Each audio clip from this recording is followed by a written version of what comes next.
नमस्कार दोस्तों, जिन महान कृष्ण भक्त की सच्ची घटना यहाँ बताने जा रहा हूँ। इनका नाम था बहन उषा जी और ये अंबाला में टीचर थी। इन्होंने कृष्ण भक्ति की पराकाष्ठा प्राप्त कर ली थी। नित्य नई नई लीलाएं भगवान कृष्ण इनके साथ करते थे। एक बार जब ये बहुत बीमार पड़ी तो उस रुग्णावस्था के दौरान जो साक्षात दिव्य अनुभव इन्हें हुए, तो आइए सुनते हैं इन्हीं के शब्दों में। स्वस्थ होने के कुछ समय बाद उन्होंने स्वयं कहा था, इस अस्वस्थता के दिनों में जिस आत्मानंद की अनुभूति हुई है वह कहने की बात नहीं। बीमारी के उन दिनों में भगवान का देदीप्यमान सुदर्शन चक्र सर्वदा मेरे चारों ओर घूमता रहता था। एक क्षण भी ऐसा नहीं जब मेरी दृष्टि से वह ओझल हुआ हो। वह मुझे आश्वासन देता था, मेरे चीर संरक्षक को मेरी स्मृति बनी है इस बात का। उन्हीं श्री हरि की इच्छा से अनेक देवी देवताओं के दर्शन हुए। इन्हीं नेत्रों से आकाश में स्थित सरस्वती देवी तथा भक्ति देवी के दर्शन हुए, तुलसी महारानी के दर्शन हुए, वीणा लिए श्री नारद जी के दर्शन हुए, ऋषि अंगिरा, श्री वेद व्यास भगवान, भोलेनाथ, श्रीमन नारायण तथा दोनों हाथ बांधे अभिवादन की मुद्रा में अनेक ऋषियों और महर्षियों ने महज्जनों ने दर्शन देकर कृतार्थ किया। यह स्थिति कभी कभी की नहीं, प्रत्युत निरंतर बनी रहती थी। उसी के संबल से वह बीमारी सहज बीत गई। श्री प्रिया जी के दर्शन तथा श्याम सुंदर के चरणों में अनुराग का वरदान। हाँ, तो बहन जी बीमार रही। इन्हीं दिनों उन्हें अनेक अनुभव हुए। रुग्णावस्था में भी अपने प्राण सर्वस्व की प्रबल कामना, आवेग बस इस भौतिक दृष्टिगोचर शरीर को वहीं अंबाला छावनी में पड़ा छोड़ आप श्री यमुना तट पर प्रिया जी की सन्निधि में आ विराजी। उनका अभिवादन कर उनकी कृपा और उनका संबल पूर्ण आश्वासन पा परम धन्य हो गई। उस प्रसंग को यथावत व्रत कर उन पर बरसी अपार कृपा ममता, उनके आत्मबल, उनकी असाधारण स्थिति, उनका दिव्य स्वरूप, प्रेम स्वरूपा प्रिया जी की अकारण स्नेह ममता से पाठकों को अवश्य अवगत कराना चाहूँगा। हाँ, तो पूज्य बहन जी केसोरिया में पदार्पण कर चुकी थी। आयु लगभग 15-16 वर्ष की रही होगी। बीमारी के कारण शरीर कृश अवश्य हो गया था। इतनी अधिक दुर्बल हो गई थी कि करवट भी स्वयं नहीं ले सकती थी। अपनी उसी अर्धतंद्रावस्था में, भाव निमग्नावस्था में लेटी रहती, शरीर के सभी आवश्यक धर्म निभा ही रही थी। इस सब दुर्बलता के साथ मन पूर्णता स्वस्थ था तथा आत्मबल पूर्णता सशक्त और स्फूर्त था। रोग का प्रभाव केवल पंच भौतिक शरीर पर ही हो सकता था। मन का संबंध जिस मधुर लीलानंद पेय से था वह उन्हें सहज, अनायास और स्वाभाविक रूप से प्राप्त हो रहा था।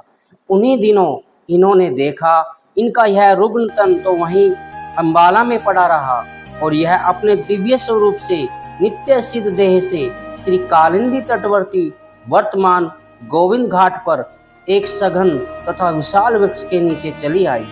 श्री ठाकुर को संबोधन कर वे स्वयं लिख रही है, मुझे आज भी प्रत्यक्ष की भांति स्मरण है वह दृश्य। उनका हास भरा चंद्रानंद, युगल विशाल नयनों से झरती हुई ममता और करुणा और अपनत्व की सत रश्मियां। हाँ, यह शरीर तो यहीं पड़ा था, रोगी और कृश, पर जाने किस प्रबल प्रेरणा से सूक्ष्म शरीर दिव्य वहां पहुंच गई थी। स्वामिनी शायद भूल गई है वह दिन।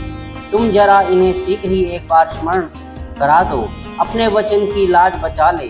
कुछ ही पलों में किशोरी श्री राधा की पालकी वहां पर आ उतरी। उस पालकी को कौन लाया यह देख न सकी। स्वामिनी श्री राधा जी उस पालकी से बाहर आई और आकर इन्हें अपने हृदय से लगा लिया। वह संस्पर्श, वह दिव्य प्रेमोन्वाद, वह अगाध रस प्रवाह, वह माधुर्य की अजस्र धारा, ओह, सभी ने एक साथ रस माधुरी में सराबोर कर दिया। इन्हें सजग करती हुई प्रिया जी ने पूछा, अब क्या चाहती हो? चाहने को अब और क्या शेष रह गया था। वह उस अखंड रस धारा के अजस्र स्रोत श्याम सुंदर में अनुरक्ति की रसीली याचना कर मौन हो गई। प्रिया जी ने इनके शीश के पृष्ठभाग पर लाड प्यार से अपने कर कमल द्वारा रस उमेटते हुए कहा, अच्छा होगी होगी, बस फिर क्या था। वह रसीला उन्माद छा गया। पुलक और आनंद स्रोतों की झड़ी लग गई। वे तन्मय हो गई। प्रिया जी के लाड प्यार भरे उस आश्वासन को स्मरण करके प्राय गदगद हो उठती। उनके वर्ण तथा कांति का वर्णन करती प्रफुल्लित हो उठती। उनका सिंदूरी लहंगा, हल्की आसमानी ओढ़नी, गुलाबी कंचों की जिसकी बाहों पर जरी का काम है, उसे स्मरण कर विशेष भाव में निमग्न हो जाती। अब क्रमशः स्वास्थ्य सुधरने लगा। बीमारी सने सने दूर होती चली गई। अनुभूति में एक नए आश्वासन ने कुछ जादू सा कर दिया। एक नया उत्साह स्फूर्त होने लगा। बहन जी पूर्णतः स्वस्थ हो चुकी थी। आहार भी ठीक से करने लगी थी। शीघ्र स्वस्थ हो गई। मंदिर में आना जाना सहज हो गया। इधर सनातन धर्म सभा वालों को एक कन्या विद्यालय खोलने की आवश्यकता लगी। बहन जी पर उन्हें विश्वास था। इनसे आग्रह किया तथा यह मान गई। दोस्तों, आशा करता हूँ बहन उषा जी का यह दिव्य प्रेम भरा वर्णन आपको पसंद आया होगा। दोस्तों, ऐसे ही दिव्य कथाएं, सच्ची घटनाएं, आध्यात्मिक सदुपदेश, संतों के चरित्र, सनातन धर्म की सभी जानकारी जानने के लिए कृपया चैनल को सब्सक्राइब करें। अगर वीडियो पसंद आया हो तो वीडियो को लाइक करें। सभी को धन्यवाद। सभी को हृदय से मेरा राम राम।